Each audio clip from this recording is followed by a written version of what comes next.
Collaboration. Community education must develop within schools a climate of cooperation, expertise, and experience in parent involvement in the school education. So the community has to provide a certain community education in the schools.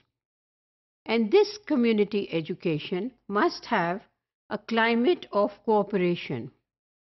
How it is being delivered, it should be in cooperation and collaboration with the school authorities and the teachers and also the parents, so that the community school should know what are the things which are going to be the elements of that particular community education. Also, the parents need to know how would they be able to contribute to that particular communication of community education. Not only that, the community members have to themselves also play a role in imparting that community education to the learners by providing documentaries on the community work and how the progress is taking place in the community and how the community members can help the learners.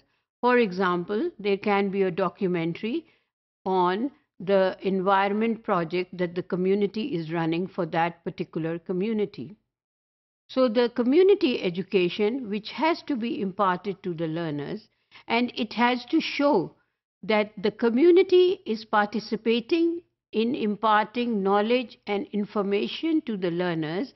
They have to show some evidence to that this is being done.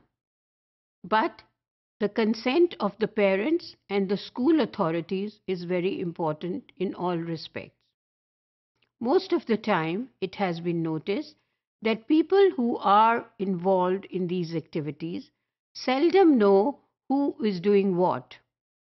So it is very important for all to know what are the responsibilities, who are the people who are engaged in this community education, and who are the people who are working for it. This evidence is very important for the learners to know as well. Therefore, the community members need to visit the school often and find out how are the learners reacting to community education. What are the subjects that are being introduced to the students? What type of level is of the community education for children, for secondary students, and for primary students? In order to know about the evaluation of these projects and community education syllabus and curriculum, it has to have an evaluating body as well, which visits the schools on occasions when the school is comfortable with their visit. And probably this community education can also be evaluated by the committee, and more opportunities should be created and further plans should be made in order to improve the quality of community education in schools. The parent involvement can also be a means of evaluating the community education in schools. The community schools in the West are mostly looked after by the community themselves, and also members from the parent committee are also members of the community committee, where they try to evaluate the standards of schools and find out what are the levels of different subjects being taught and how is the response of the learners towards community education.